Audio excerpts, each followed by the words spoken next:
la lista, por así decir, la lista de ensayos sobre España, escritos por españoles, o algunas veces por no españoles, pero generalmente por españoles, la lista de ensayos sobre España es tan copiosa que no tiene paralelo en otras naciones.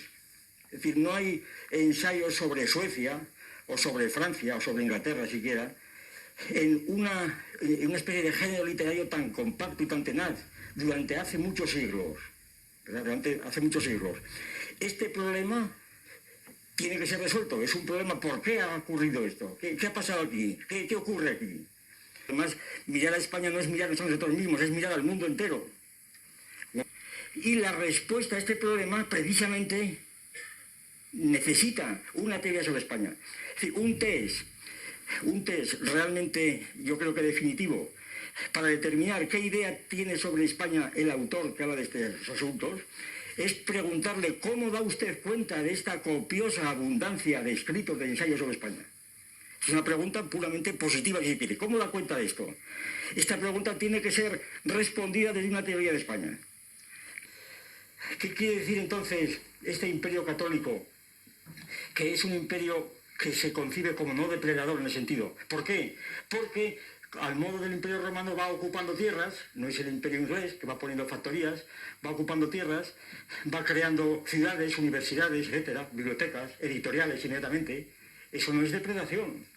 Hay depredación necesariamente, ¿cómo no iba a verla? Pero ¿cómo no iba a verla? No es el lado malo, es lo mismo, exactamente lo mismo. Pero lo mismo, repito otra vez, canalizado por otra visión superior, como se discutió ya precisamente en la época de Vitoria, de Soto, etcétera, etcétera, precisamente contra los depredadores representados por Ginés de Sepúlveda, los aristotélicos, que fueron anulados precisamente. Y esto no se puede olvidar nunca jamás. Es decir, esto fue cuando se decidió precisamente que la estructura del sistema del imperio católico español fuera un imperio no depredador, sino que fuera un imperio generador, precisamente. Y entonces no se puede comparar absolutamente el imperialismo inglés o holandés con el imperio español. Y este fue, como digo, el primer imperio. Y entonces, ahora viene el problema, claro. ¿Y cuál es el problema? ¿Cuál es el problema de España? Pues que España se constituye como tal, como un imperio católico, necesariamente, como un imperio en cuyos dominios no se pone el sol. Imperio católico. Porque el imperialismo inglés no plantea problemas de ese tipo. El imperialismo inglés es natural que acabase, como natural, como el imperio holandés, totalmente no tiene ningún misterio. ¿Por qué? Porque no puede justificarse ante los demás en un imperio depredador, como natural. Pero un imperio que no es depredador tiene que ser justificado.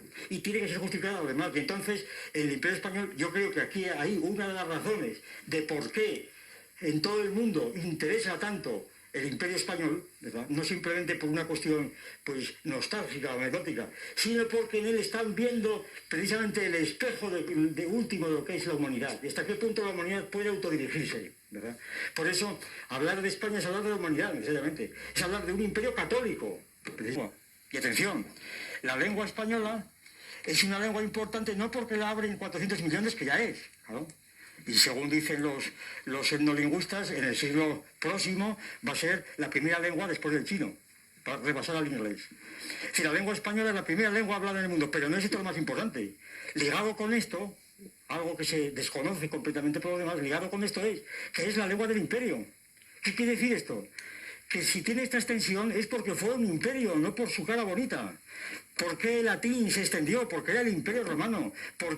Entonces, desde el punto de vista del imperio que cayó, sin embargo, queda el español y queda la comunidad con todos los pueblos americanos, que nos distancia completamente en una especie distinta de Europa. ¿Por qué?